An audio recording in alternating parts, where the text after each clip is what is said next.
The gunshot still echoed in Faye Montgomery's ears as she stood over the freshly dug grave, her heart as cold and empty as the dusty Texas plains stretching before her.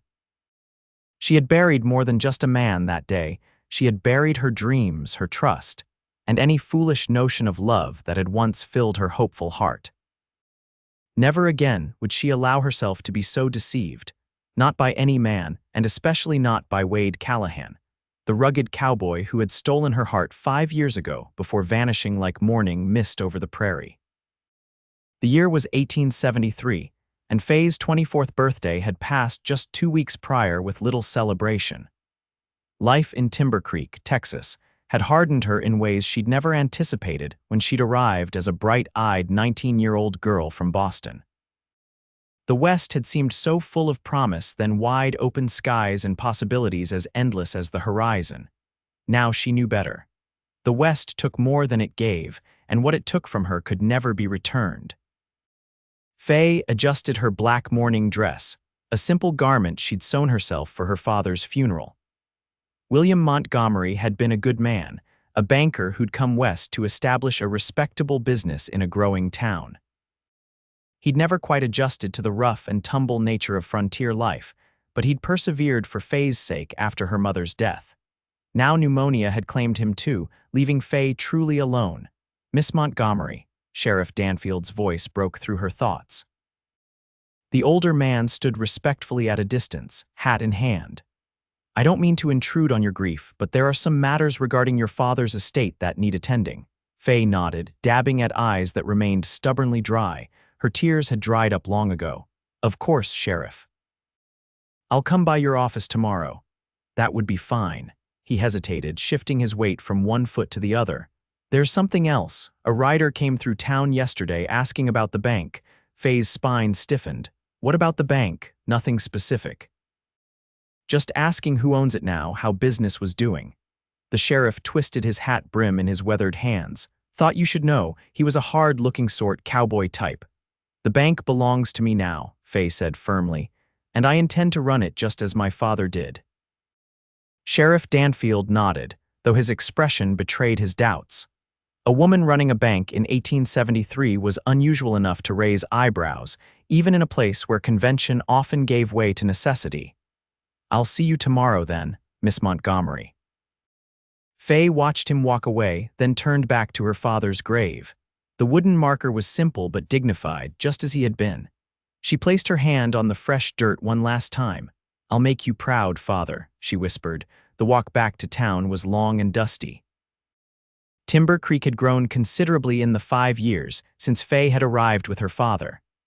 What had once been little more than a trading post now boasted a proper main street with a general store, a hotel, 2 saloons, and of course, Montgomery Bank and Trust.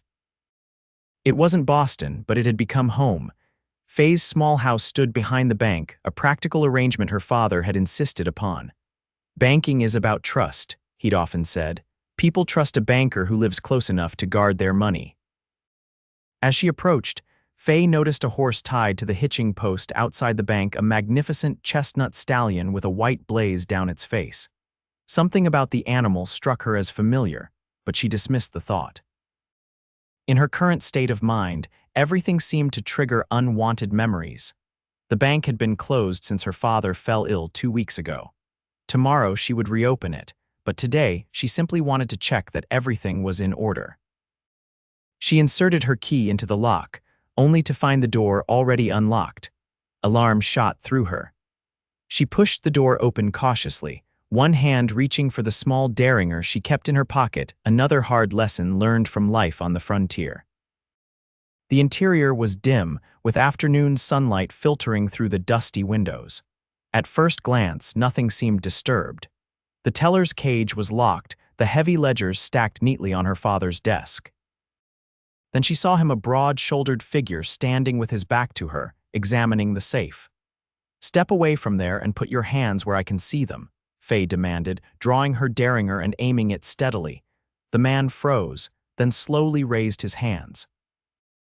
"Is that any way to greet an old friend, Faye?"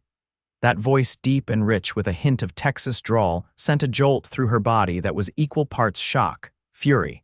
and something else she refused to acknowledge. She would know that voice anywhere, had heard it in her dreams and nightmares for 5 long years. "Turn around," she commanded, her voice remarkably steady despite the thundering of her heart. The man did as instructed, and Faye found herself staring into eyes as blue and changeable as the summer sky. Wade Callahan stood before her, older, more weathered, but unmistakably the same man who had promised to return for her and never did. "Hello, Faye," he said softly. Her finger tightened on the trigger. "Give me one reason why I shouldn't shoot you where you stand, Wade Callahan." Wade's eyes never left hers, even as he registered the weapon pointed at his chest. "Because you'd have to explain to Sheriff Danfield why you shot the bank's new investor." Faye's hand trembled slightly. "What are you talking about? Your father wrote to me 3 months ago," Wade said, slowly lowering his hands. "He was looking for someone to invest in expanding the bank, said Timber Creek was growing, needed more capital." "That's impossible," Faye said through clenched teeth. "My father would never have contacted you. He knew what you did to me." Wade's expression softened with something that looked dangerously like regret. "I can show you the letters, Faye. I have them in my saddlebag." "Even if that were true, which I don't believe for a second, my father is dead. Whatever arrangement you think you had died with him." Pain flashed across Wade's face. "I heard about William. I'm truly sorry, Faye. He was a good man." "Don't you dare speak about him," she hissed. "You lost that right when you rode away 5 years ago without so much as a goodbye." Wade took a step toward her. "I know you're angry. Faye gave a bitter laugh. "Angry doesn't begin to describe what I feel for you, Wade Callahan. Now get out of my bank before I decide that explaining a dead body to Sheriff Danfield is worth the trouble after all." Wade regarded her steadily. "I'm not leaving, Faye. I made a promise to your father and I intend to keep it. Like you kept your promises to me." The words escaped before she could stop them, laced with 5 years of pain. "I deserve that," Wade acknowledged quietly. "But there are things you don't know, things I couldn't tell you then. Save your explanations, I'm not interested." Faye gestured toward the door with her derringer. "Get out." Now, for a moment she thought he might refuse. Then Wade nodded and walked slowly toward the door, stopping just as he drew level with her. "I'll be staying at the hotel," he said. "When you're ready to talk business, you'll know where to find me." Faye said nothing, keeping her weapon trained on him until he stepped outside. Only when she heard the sound of hoofbeats fading down the street did she allow her arm to drop, the derringer suddenly as heavy as her heart. She sank into her father's chair, trembling with the force of emotions she had thought long buried. Wade Callahan was back in Timber Creek, and with him had returned all the feelings she had fought so hard to forget. The following morning, Faye dressed with particular care. Her navy blue dress was severe but well-tailored, her chestnut hair pulled back into a neat bun. She looked every inch the professional banker, not a woman whose world had been turned upside down by a ghost from her past. When she arrived at the sheriff's office, Danfield was already waiting with Mr. Peterson, her father's lawyer. "Miss Montgomery," Peterson greeted her, rising from his chair. "My deepest condolences on your loss." "Thank you, Mr. Peterson." Faye took the seat offered to her. Sheriff Danfield said there were matters to discuss. "Yes, indeed." Peterson opened his briefcase and removed several documents. "As you know, your father left everything to you, the house, his personal effects, and of course the bank." Faye nodded. "This was expected." "However," Peterson continued, adjusting his spectacles, "there is a condition attached to your inheritance of the bank specifically." Faye's stomach tightened. "What condition?" Peterson cleared his throat uncomfortably. "Your father arranged for an investor to purchase a 40% stake in the bank. The papers were drawn up 3 months ago, awaiting final signatures." "Wade Callahan," Faye said flatly. Peterson looked surprised. "Yes, that's correct. Mr. Callahan arrived yesterday, as I understand it." "He broke into my bank," Faye said, turning to Sheriff Danfield. "Now, Miss Montgomery," the sheriff said placatingly, "I don't think that's quite right. Mr. Callahan showed me the letter from your father giving him permission to inspect the premises." Faye felt cornered. "My father never mentioned any of this to me." "He was protecting you," came a voice from the doorway. Faye didn't need to turn to know who had spoken. Wade stood in the entrance, his tall frame filling the space. He had exchanged his trail clothes for a respectable dark suit, though his tan and the calluses on his hands marked him unmistakably as a man more at home on the range than in an office. "Mr. Callahan," Peterson said, "we were just discussing the investment arrangement, so I heard." Wade stepped into the room but remained standing, his hat in his hands. "Your father was worried about the bank, Faye. Timber Creek is growing faster than its capital. He needed an investor, but he didn't want to worry you. And of all the people in the world, he chose you." Faye couldn't keep the disbelief from her voice. "He knew I'd done well for myself these past few years," Wade replied, "and he knew I had reasons to care about Timber Creek's future." Their eyes met, and in that moment, the years seemed to fall away. Faye remembered the first time she'd seen Wade Callahan riding into town with a cattle drive. She'd been working in the bank, learning the business from her father, when this sun-bronzed cowboy had come in to deposit his earnings. Their conversation had been brief but electric, and before she knew it, she was agreeing to meet him for supper. What had followed was the most intense 3 months of her life, until the morning she woke to find him gone without explanation. Faye tore her gaze away. "Mr. Peterson, what exactly does this condition entail?" Peterson adjusted his spectacles again. "The condition is that the bank must be run as a partnership between yourself and Mr. Callahan for a minimum of 1 year, after which time either party may buy out the other's interest." "A year?" Faye echoed incredulously. "I'm expected to work alongside this man for an entire year. Your father believed it would be beneficial for the bank to have both your financial acumen and Mr. Callahan's connections with the cattlemen and merchants," Peterson explained. Faye felt trapped. She could refuse, but what then? The bank was her only means of support, her father's legacy. "And if I decline this arrangement," Peterson looked uncomfortable. "Then the bank would be sold, with the proceeds divided according to the existing ownership structure, 60% to you, 40% to Mr. Callahan." The room fell silent as Faye absorbed this. Wade stood motionless, his expression unreadable. "I'll need time to consider my options," Faye said at last. "Of course," Peterson nodded. "But I should mention that there are several outstanding loans that require immediate attention. The bank needs to reopen soon." Faye stood abruptly. "Thank you for your time, gentlemen. I'll inform you of my decision by tomorrow." She brushed past Wade without looking at him, the faint scent of leather and sage that clung to him stirring unwanted memories. Outside, the bright morning sun seemed to mock her turmoil. How could her father have done this to her? Had he not known how deeply Wade had hurt her? But even as the question formed, she knew the answer. Her father had been aware of her pain, had held her through tearful nights after Wade's departure, which meant he must have had compelling reasons to bring Wade back into her life. Faye walked blindly, not caring where her feet took her. She found herself at the edge of town, near the small creek that gave Timber Creek its name. This had been her thinking place in the years since Wade left, a quiet spot where the gurgling water drowned out her thoughts. She sat on a familiar rock, staring at the rippling surface. Her reflection looked back at her, showing a woman she sometimes barely recognized, stronger than the girl who had arrived from Boston, but harder too. Wade's sudden reappearance had cracked that hard shell, exposing the vulnerable heart she'd thought safely buried. "I figured I'd find you here," said a voice behind her. Faye didn't turn. "Are you following me now, Wade?" Just remembering. He moved to stand beside her, looking out over the creek.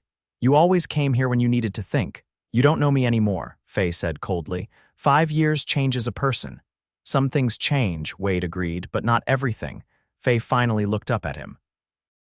The morning sun highlighted the new lines around his eyes, the touch of silver at his temples. He was no longer the carefree cowboy of 25 she had fallen for, but a man of 30 who carried himself with the confidence of someone who had faced life's hardships and survived. "Why did you agree to my father's proposal?" she asked. "The truth, Wade." Wade was silent for a long moment, his gaze fixed on the water. "Because he asked me to protect you," he said finally. "And because I never stopped loving you, Faye, not for a single day in 5 years." Faye stood so quickly she nearly lost her balance. "Don't you dare," she hissed. "Don't you dare speak of love to me after what you did." I know I hurt you, Wade said, his voice raw with emotion. Leaving the way I did was wrong, but I had no choice. There's always a choice, Faye countered. You chose to leave without a word, without an explanation. You chose to let me believe you'd used me and discarded me like so many men do to women out here. Is that what you thought? Wade looked genuinely pained. Faye, I left to protect you. Protect me from what? Faye demanded. Wade's jaw tightened. From my past, from men who would have hurt you to get to me. Faye gave a derisive laugh. How convenient, a mysterious danger you can't explain. The danger was real, Wade insisted. I was riding with the wrong crowd before I met you, did some things I'm not proud of. When they caught up to me, I had to lead them away from Timber Creek, away from you.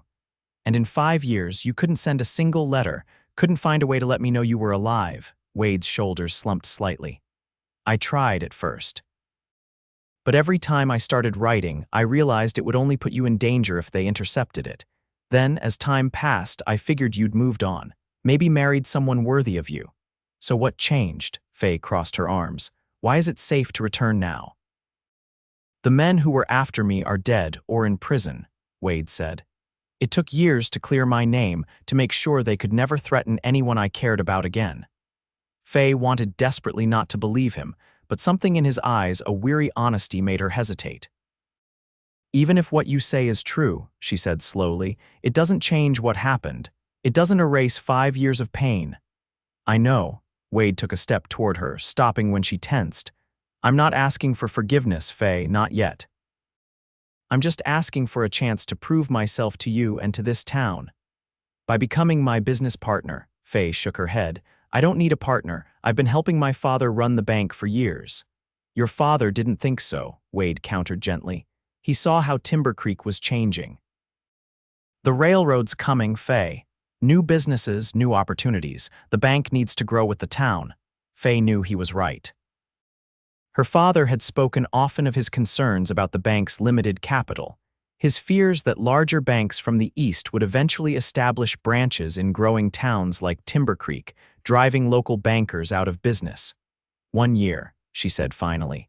1 year, and then I'm buying you out. Relief washed over Wade's face.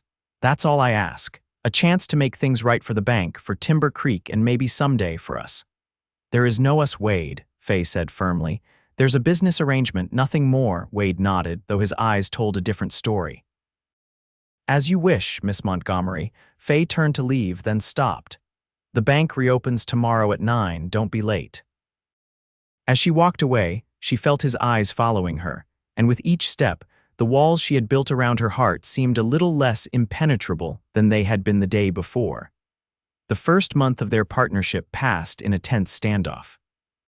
Faye arrived at the bank each morning precisely at 8:30, unlocked the doors, and began reviewing the previous day's transactions. Wade would arrive at 8:45, greet her with a polite "Good morning, Miss Montgomery," and take his place at the desk her father had used. They spoke only when necessary, discussing loan applications and deposit rates with formal courtesy. To the customers who came into Montgomery Bank and Trust, they presented a united front, the knowledgeable Miss Montgomery and the affable Mr. Callahan, working together to serve Timber Creek's financial needs. But beneath the surface, currents of unresolved emotion swirled. Faye caught Wade watching her when he thought she wasn't looking, his eyes filled with a longing that made her heart race traitorously.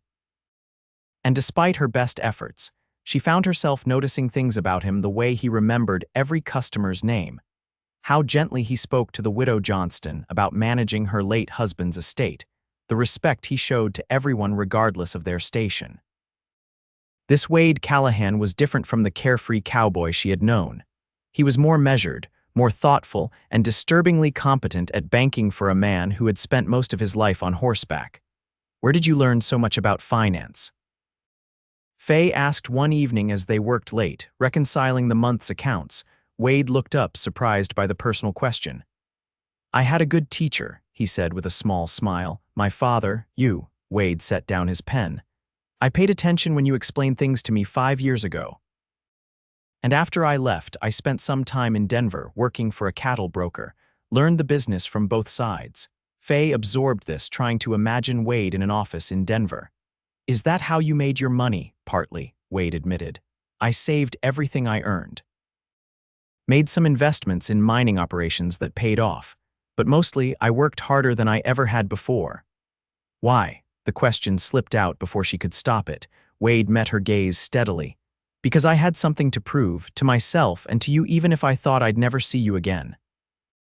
The honesty in his voice disarmed her. For a moment, Faye glimpsed the man beneath the composed banker's exterior, a man who had struggled and sacrificed, driven by regret and perhaps something deeper. She turned back to her ledger, unsettled by the way her anger was gradually being eroded by these small revelations. It was safer to hate Wade Callahan than to understand him. The Wilsons' loan payment is late again, she said, changing the subject abruptly. Wade accepted the shift with a nod. I'll ride out to their place tomorrow. Thomas Wilson broke his leg last month. They might need an extension. We're not a charity, Faye reminded him, though without much conviction. Her father had always believed in working with borrowers through difficult times, understanding that on the frontier, circumstances could change rapidly. No, but we're neighbors, Wade countered. And sometimes being a good neighbor means being patient. Faye couldn't argue with that. It was exactly what her father would have said. As spring warmed into summer, Timber Creek buzzed with activity. News of the railroad's impending arrival had sparked a building boom. New shops appeared along Main Street, and the population swelled with workers, merchants, and families seeking opportunity. The bank thrived under their joint management. Wade's connections with cattlemen brought new business, while Faye's meticulous attention to detail kept their operations running smoothly. Despite her initial reluctance, Faye had to admit that their partnership was working at least professionally. Personally, the walls between them remained, though they had begun to show hairline cracks. Conversation came more easily now. Sometimes they even shared a laugh over the day's events. But Faye carefully maintained her emotional distance, reminding herself that in less than a year their partnership would end. Then came the day that changed everything. It began like any other. Faye arrived at the bank to find Wade already there, which was unusual. He stood by the window, his expression grave. "What's wrong?" she asked, setting down her reticule. "Ryder came through town last night," Wade said, his voice tight. "Brought news that the Billings gang was spotted near Red Rock Canyon." Faye frowned. The Billings gang was notorious bank robbers who had left a trail of bodies across 3 territories. That's still a good 40 miles from here. They're heading this way, Wade said grimly. I spoke with Sheriff Danfield. He's organizing a town meeting tonight. Faye felt a chill despite the summer heat. You think they'll target our bank? We're the only bank for 50 miles in any direction, Wade pointed out. And we're holding the payroll for the railroad workers. It would be a tempting target.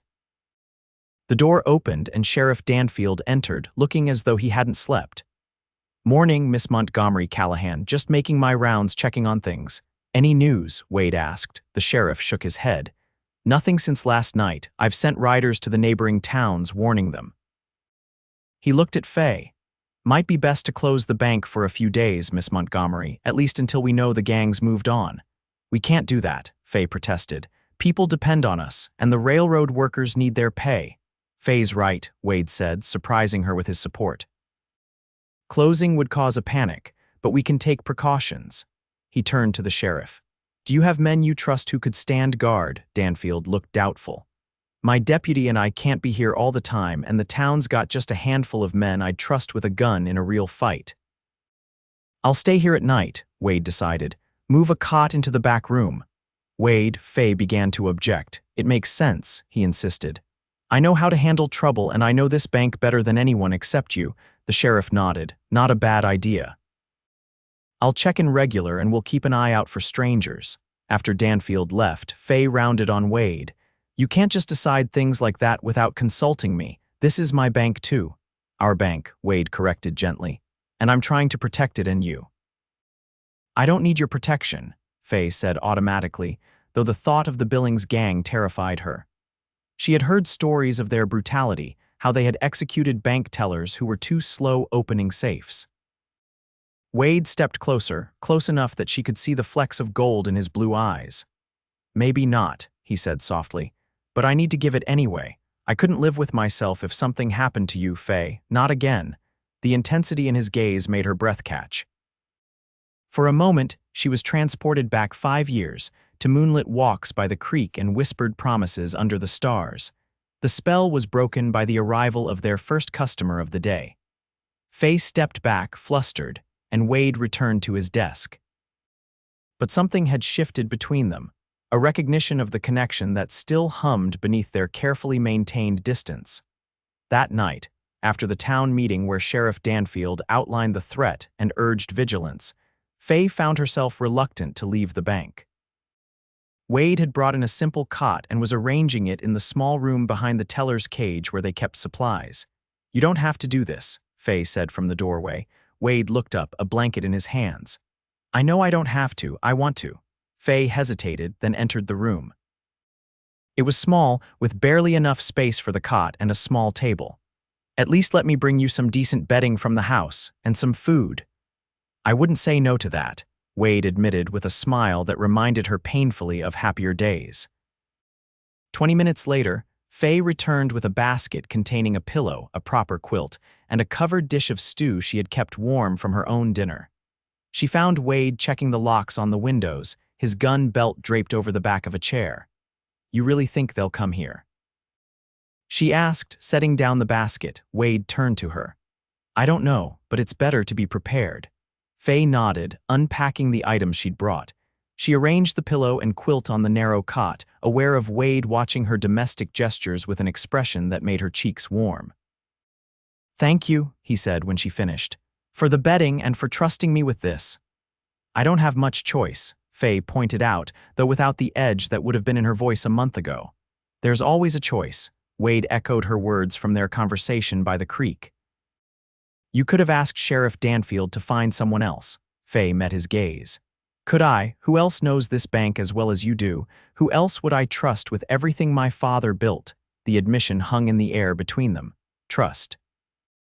After everything, some part of her still trusted Wade Callahan. "I won't let you down," he promised, his voice husky. "Not this time," Faye nodded, suddenly needing to escape the intensity of the moment. "I should go, it's getting late." "Wait," Wade said as she turned to leave. "Take this." He reached for his second revolver, a Colt Navy that she knew he usually kept in his saddlebag. Just in case. Faye hesitated, then accepted the weapon. It was heavy in her hand, solid and reassuring. "I know how to use it," she said, recalling the lessons her father had insisted on after they moved west. "I know you do," Wade said, "but I'm hoping you won't need to."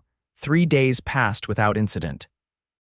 The bank remained open but quiet, as many townspeople chose to conduct only essential business. Wade slept at the bank each night, and Faye found herself checking the windows of her small house more frequently, jumping at every sound. On the 4th night, a summer storm rolled in, bringing with it crashing thunder and sheets of rain that turned Timber Creek's dusty streets to mud. Faye lay awake, listening to the tempest and thinking of Wade alone in the bank. The storm would provide perfect cover for anyone planning mischief. A particularly loud thunderclap made her flinch. Then, through the drumming of the rain, she heard something else, the unmistakable sound of a gunshot. Faye was out of bed in an instant, pulling on her robe and reaching for Wade's revolver, which she'd kept beside her bed. Her heart pounded as she peered through the rain-streaked window. In the dim light of the street lamps, she could see shadowy figures moving near the bank. Without stopping to think, she slipped out her back door and into the rain. The short distance between her house and the bank had never seemed so vast.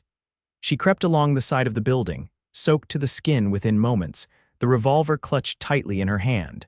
Another shot rang out, followed by the sound of breaking glass. Faye reached the bank's back door, a door few knew existed, concealed as it was behind a stack of crates. She had the only key besides Wade, and her fingers trembled as she worked it into the lock. The door opened silently into the supply room. The bank beyond was dark, but Faye could hear voices, harsh, unfamiliar voices demanding that the safe be opened. "I told you, there's a time lock." Wade's voice came clearly, strained but steady. "It can't be opened until morning, no matter what you do to me."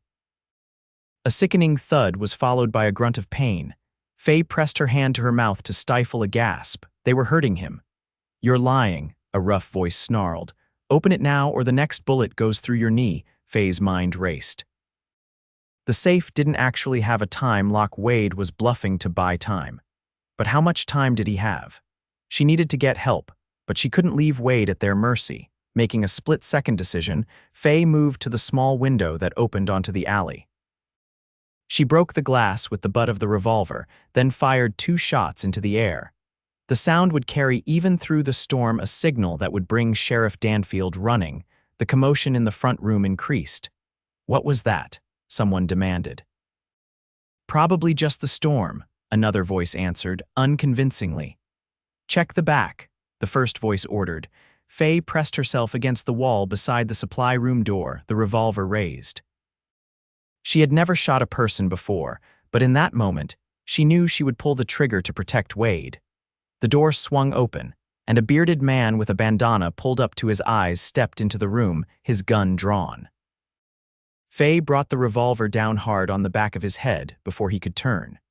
He crumpled to the floor with a muffled thud. Breathing hard, Faye quickly bound the unconscious man's hands with twine from the supply shelf.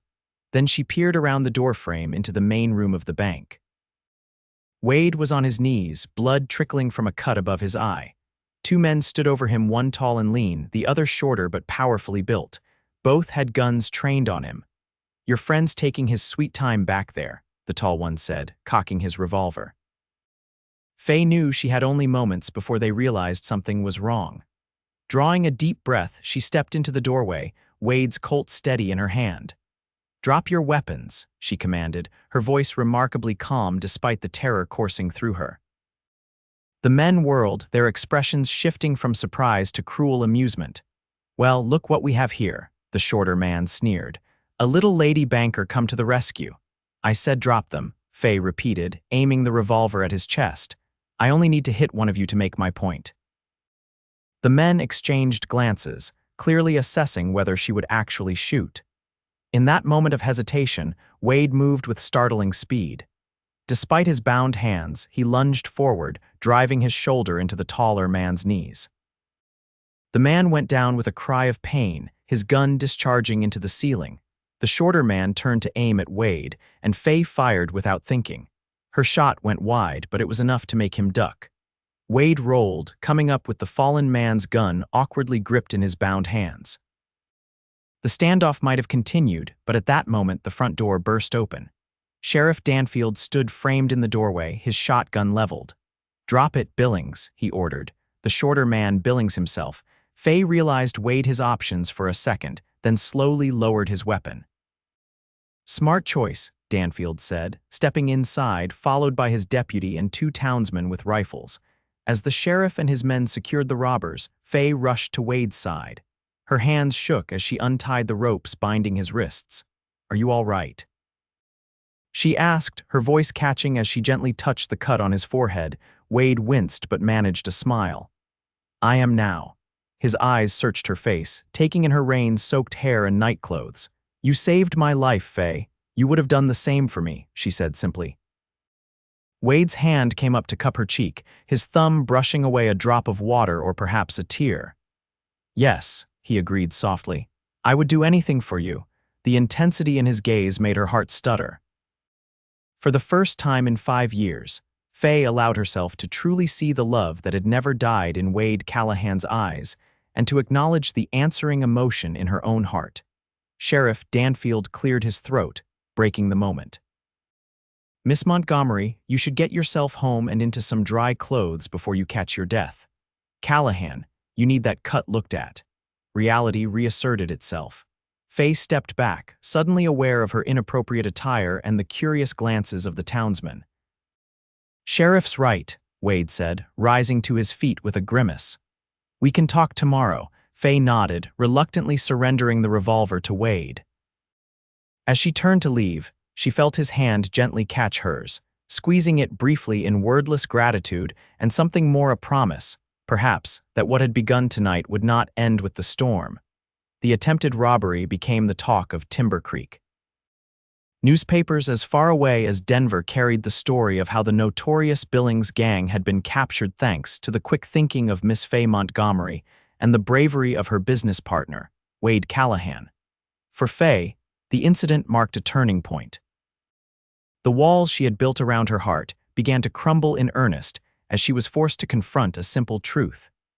The man she had tried so hard to hate had been willing to die rather than surrender her father's bank to thieves. In the days that followed, a new warmth entered their interactions. Wade no longer kept to his side of the bank, but would stand beside her as they reviewed accounts together. Their hands would brush as they exchanged papers, and neither would pull away quite as quickly as before. The town noticed the change. Mrs. Hollister, the dressmaker, remarked to anyone who would listen that Miss Montgomery had ordered a new dress in a becoming shade of blue, the exact color of certain eyes, if you take my meaning. Mr. Wilson, whose loan Wade had indeed extended after his accident, observed that the banker smiled more these days, especially when a certain lady entered the room. 2 weeks after the robbery, Wade invited Faye to dinner at the hotel restaurant to celebrate the bank's record month, he claimed, though both knew it was more than that. Faye accepted with only a moment's hesitation. She wore the new blue dress and arranged her hair more softly than had been her custom of late. When Wade stood as she entered the restaurant, the admiration in his eyes told her the effort had been worthwhile. "You look beautiful," he said simply as he held her chair. "Thank you." Faye smoothed her skirts, pleased despite herself. "You clean up quite well yourself." Indeed, Wade had exchanged his usual work clothes for a well-tailored suit, his unruly hair tamed for the occasion. Only the fading cut above his eye remained as evidence of their recent ordeal. The dinner passed pleasantly, their conversation flowing more easily than it had in years. They spoke of the bank, of course, but also of books they had read, memories of Boston and Wade's travels, dreams for Timber Creek's future. It felt both familiar and new, like returning to a beloved place and seeing it with fresh eyes. As they lingered over coffee, Wade reached across the table to take her hand. "Dance with me, Faye." She glanced around the restaurant. "There's no music," Wade smiled. "Then we'll make our own." He stood, still holding her hand, and led her to a small space near the windows where the evening light filtered through lace curtains. Faye should have felt self-conscious as he drew her into his arms, aware of the curious glances from other diners. But as Wade began to hum softly, a waltz they had danced 2 years ago at a town social, the world outside their small circle seemed to fade away. "I've dreamed of holding you like this again," Wade murmured, his breath warm against her hair. Faye looked up at him, searching his face. "Why didn't you come back sooner?" Wade's arms tightened around her. "I wanted to. God knows I wanted to, but I had to be sure it was safe, that my past wouldn't follow me here." "Tell me," Faye said softly. "Tell me what happened 5 years ago." Wade was silent for a long moment, still swaying gently with her in his arms. Then he sighed. "Before I came to Timber Creek, I rode with a man named James Carter. He seemed respectable enough at first, a cattle broker with connections all over the territory.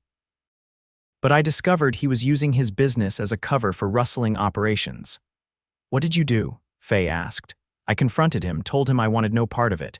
Wade's jaw tightened at the memory. "He didn't take it well, said I knew too much to walk away. There was a fight, I left him for dead." Faye's eyes widened. "Did you?" "No," Wade shook his head. "Though I thought I had, I fled, ended up in Timber Creek, met you." His voice softened. "Those 3 months were the happiest of my life, Faye." "Then why leave?" A rider came through town, asking questions about me. I recognized him, one of Carter's men. I knew then that Carter was alive and looking for revenge. Wade's eyes were haunted. "These weren't men who would just come after me, Faye. They'd hurt anyone I cared about. I couldn't risk your safety." "So you left to protect me," Faye said, finally beginning to understand. "I left to lead them away from you," Wade corrected. "It worked. They followed me south into New Mexico territory. Eventually, I went to the authorities with what I knew about Carter's operation. It took years, but they finally arrested him last winter. He died in prison 3 months ago. And that's when my father contacted you," Faye realized. Wade nodded. "I'd written to him a few times over the years just to ask about you to make sure you were safe." I never expected him to invite me back to offer me a stake in the bank. Why did he? Faye asked the question that had troubled her for months. Wade's expression softened. He said he was dying, Faye. The doctor had told him the pneumonia would take him within 6 months. He wanted to make sure you weren't alone, that the bank had someone who could help shoulder the burden. Tears stung Faye's eyes. Her father had known how ill he was, had been preparing for his death even as he assured her he was recovering. He also said, Wade continued gently, that I was the only man you had ever loved and that he hoped you might find it in your heart to forgive me someday. Faye's breath caught. He said that, he did. Wade's hand came up to cradle her cheek. Was he right, Faye? Did you love me then? You know I did, Faye whispered, the admission costing her less than she had expected. And now, Wade's voice was barely audible, his eyes searching hers with a vulnerability that stripped away the last of her defenses. Instead of answering, Faye rose on her tiptoes and pressed her lips to his.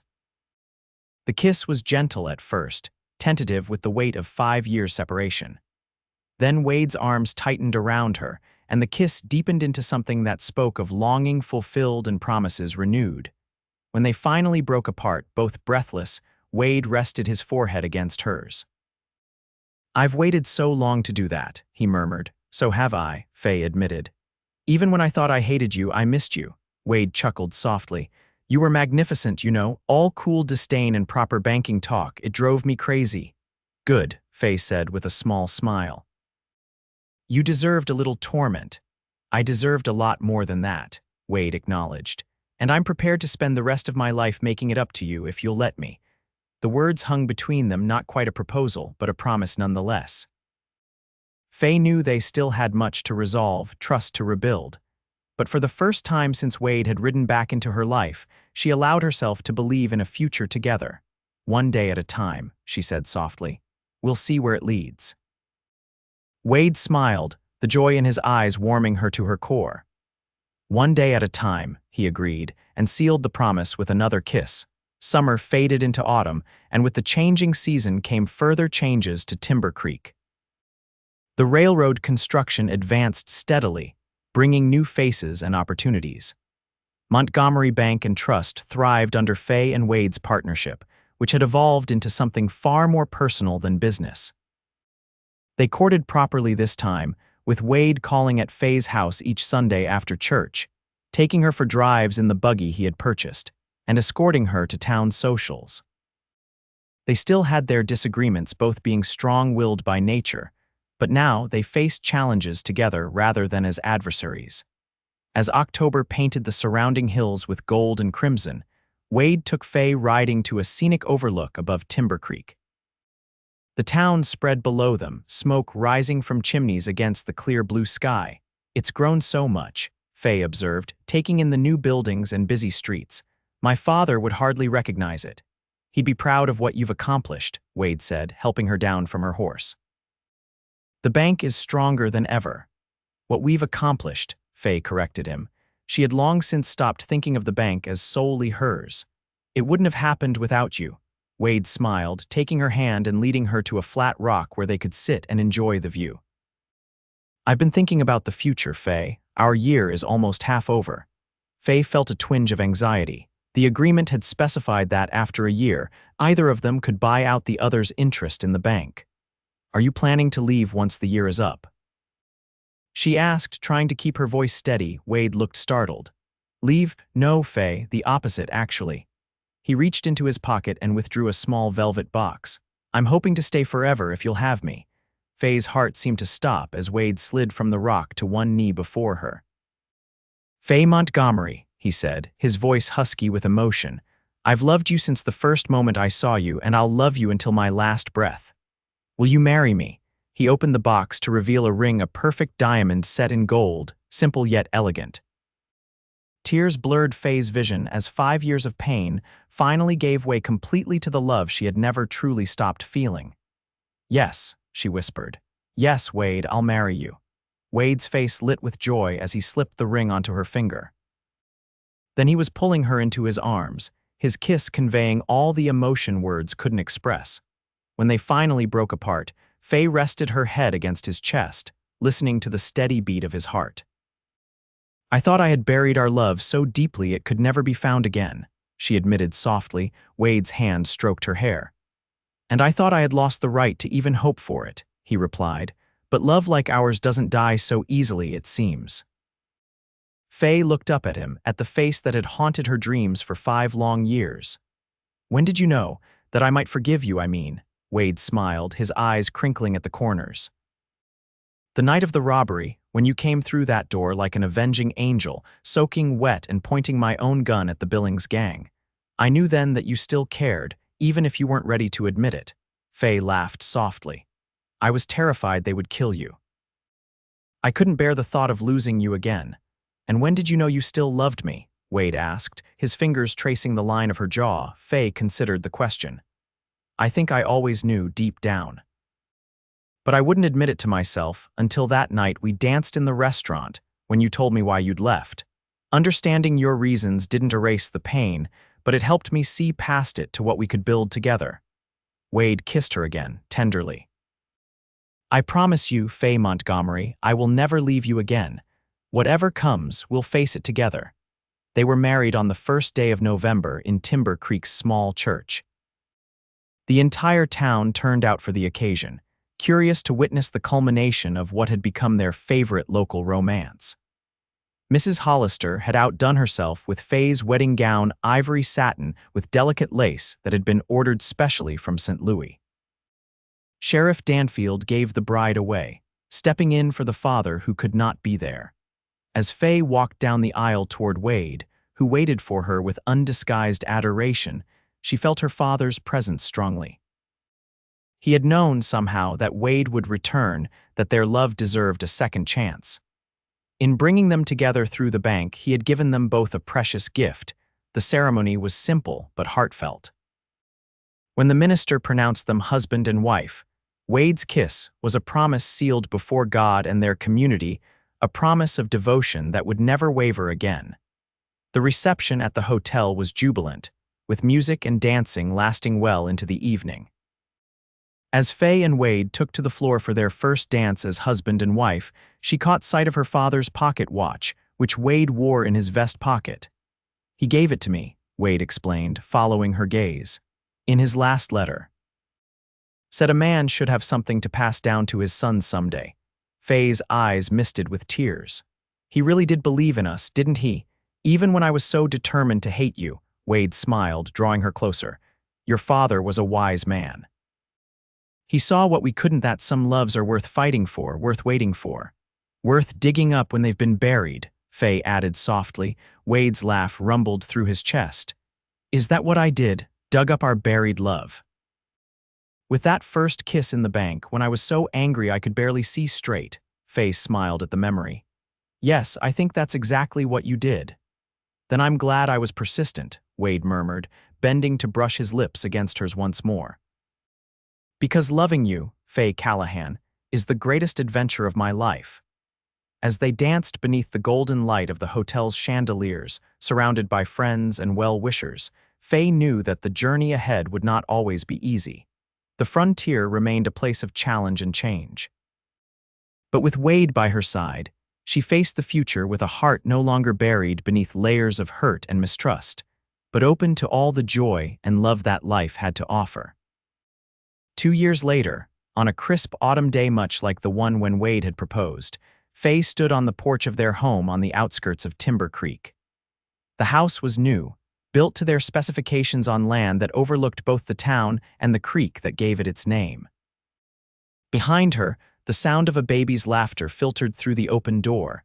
Timber Creek had continued to grow.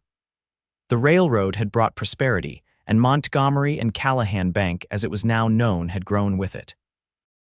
They had opened a second branch in the neighboring town of Red Rock, with plans for a third in the coming year. Faye smiled as strong arms encircled her from behind, and Wade's familiar scent, leather and sage, with a hint of the cologne she had given him for his birthday, enveloped her. What are you thinking about, Mrs. Callahan? He murmured against her ear. How different everything is from what I expected, Faye answered honestly.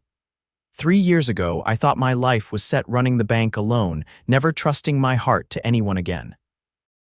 Wade turned her in his arms so he could see her face. At 32, he was more handsome than ever, the touches of silver at his temples lending him a distinguished air that made her heart skip a beat even now. "Any regrets?" he asked, a teasing light in his eyes. Faye's answer was interrupted by the appearance of their housekeeper, Mrs. Jenkins, in the doorway. "Mr. Callahan, Miss Emma is asking for her papa," she announced with a smile. "Says she won't take her nap without a story." Wade grinned. "Duty calls." He pressed a quick kiss to Faye's lips before heading inside to attend to their 18-month-old daughter, who had inherited her father's blue eyes and her mother's determination. Faye lingered on the porch, her hand resting on the slight swell of her stomach where their second child grew. This pregnancy had been confirmed just the week before, and Wade's joy had been boundless. No, she had no regrets. The path that had brought them here had been winding and at times painful, but it had led to a happiness deeper and more profound than she could have imagined. Wade had kept his promise. They faced everything together, the challenges of business and parenthood, the joys and sorrows of life on the frontier. From inside came the sound of Wade's voice, deep and warm as he began Emma's favorite story. Faye smiled, thinking of all the stories yet to be told, all the chapters yet to be written in their life together. Love, she had learned, was not something that could truly be buried. It might lie dormant for a time, hidden beneath layers of hurt and misunderstanding. But given the right moment, perhaps a kiss from a cowboy who refused to give up, it would always find its way back into the light. With a contented sigh, Faye turned and went inside to join her family, closing the door on the past and stepping fully into the future they had built together.